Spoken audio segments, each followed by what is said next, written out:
Hey everyone, this is One Man Zerg with SCB Rush. and we are casting a game for you today on Lost Temple between Mim DeMuslim and Roxkis Dimaga.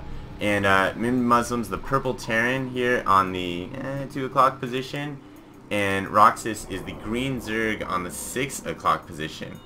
So we think it's going to be a really exciting game today. Yeah, it's a closer spawn. Well, not a close spawn, but the travel distance is closer compared to if you spawn. Yeah, from here to here is much closer than if you were to wrap around all the way through the middle. So the Zerg player or the Terran player could be more aggressive. Closer distance is always better for a Terran player because mobility is a problem for the Terrans. Yeah, so that Terran player can get his wall up early so he can wall in if he wants to, or he can watch for that Zerg early expand if the Zerg's trying to do that. And that means that Terran's going to have a much better chance of gaining an early advantage with his army. Yeah, DeMuslim is a Warcraft 3 player. He used to play Orc, I think, and he has played StarCraft 2. I think that Dimaga is a StarCraft player. StarCraft 1. It's always interesting when you have the StarCraft, Warcraft parody going on. I know one of the best 2v2s I watched was between a Warcraft 2 team or Warcraft 3 team and then a StarCraft 1 team. It was pretty epic, just the trade-offs back and forth. It looks, wow, Dimaga is going for a 14 hatch pre-pool. It's pretty aggressive macro play there. If it gets scouted, it's kind of a hard to defend strategy. I think he's betting on the fact that the Terran player is going to play more defensive on a 4-player map because it's harder to scout. Oh, he just scouted him. Yeah, and the Terran player does see that expansion, and he also sees this really late pool. That is a very late pool. Yeah, is drone going to scout right now? It's a little late, I think. It looks like, yeah, the drone was going to scout. Muslim's dropping a barracks. He might be dropping that barracks in response to seeing that early expansion. I'm not quite sure. Yeah, and he's not getting any gas either, so he's either going for a marine push, like an early marine rush, or some kind of, bio armor. Cancel it. Oh, that's extractor trick. At a very late time. Doesn't look like an extractor trick though. Yeah. Very unusual. I think he probably scouts with the Terran player with the Overlord, and he decides that he doesn't really need the gas, since he's probably gonna get rushed or something. Yeah, he's sending his Overlord up there. Ooh, a third barracks. It looks like Muslim is definitely going for an early push here. No gas, third barracks. It's going down, ladies and gentlemen. And Dimaga has just got this other hatchery up. Maybe he can use it to produce some units, getting that queen out, getting some Zerglings, and some early Zerglings over here. I think it might help him if he could drop a Spinecrawler, but I don't think he's positive if Muslim is actually doing a rush on him. He cannot see. He hasn't scouted anything about his base. For all he knows, Dimaga could be going Banshees. He's trying to push in over here. Maybe he's trying to scout him. Dimaga's coming out with a lot of Marines. On the Terran part. Yeah, that is excellent use to kite Dimaga. Oh, the SCVs, all of his SCVs, well actually most of his SCVs are coming in, and Dimaga sees this, and it's an always strategy here.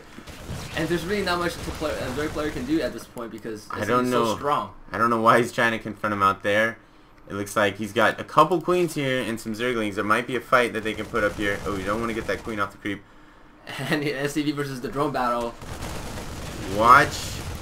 We kind of saw this coming, but check this out. Dimaga is actually sending his drones through to mine the minerals so that they can pass through this wall. A little bit of cheese, a little bit of gaming the system, but let's see how it works out. He gets through, and then he can push out with those drones and get these Zerglings to attack the SCVs. Cause a lot of havoc right now. Yeah, very chaotic. But those Marines, that range upgrade and that they just do really good damage for their costs, and then they have that 5 range too. It's really hard to counter that early with the Zerg players. I have no idea what they're saying. I think the Terran players just keep putting pressure on the Zerg player, so he can't really macro up or do anything. I think the Zerg player should put down a Spinecrawler to some extent while his economy is not too strong. Yeah, you can see Muslims just keeps flowing those Marines in. Still no gas, bringing in more SCVs for the tankage. And we'll see, he's got another push coming in. It looks like he's got a lot of Lings though, and a couple Queens. Oh. A lot of Marines, and you can't really surround the Marines. Yeah, he's trying to send those Zerglings past the Marines, but I think that's what might have lost. Wow, might lose him the game right now. Getting off the creep. You don't want to get off the creep. These queens are just so slow there. Ooh. They move like a snail. Yeah. God. I don't know if the Muslim's going to be able to come back from this. Coming in with all those Marines. It looks like that all-in SCV push might have really helped this game. Oh. Can he fend him off right now? Oh, and there's the GG from Roxas. I like the Terran player because he uses SCV very well. I mean, my name is SCV Rush. I'm not going to lie. SCV Rush is a fan of the SCV Rush. Who would have known? Who would have known? I know.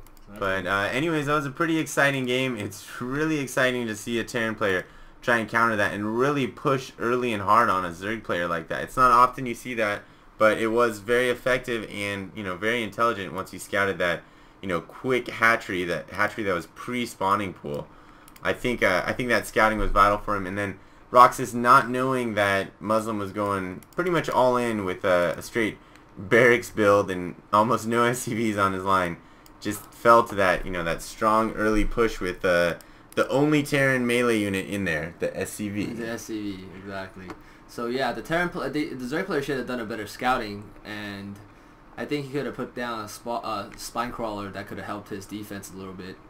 Yeah, anything in here to really make it so that the Terran player had to get in here to attack him and not be able to keep kiting him out. If he just had that extra range defense to deal with these Marines in their 5 range, and that's just too hard on that Queen. I think the Queen has 3 range, and then the Zerglings and drones, you know, they have to be in melee, so that's tough to deal with. But a little bit of scouting, Spinecrawler might have changed the game. Yeah, I think so. Yeah, but it's a very good game nonetheless. Lots of action in the short game. Yeah. Thanks for listening. I hope you enjoyed it. If you want more commentaries or if you want tips for, you know, how to improve your StarCraft game, you can try out the UEN.com or subscribe to our YouTube channel. All right, thanks.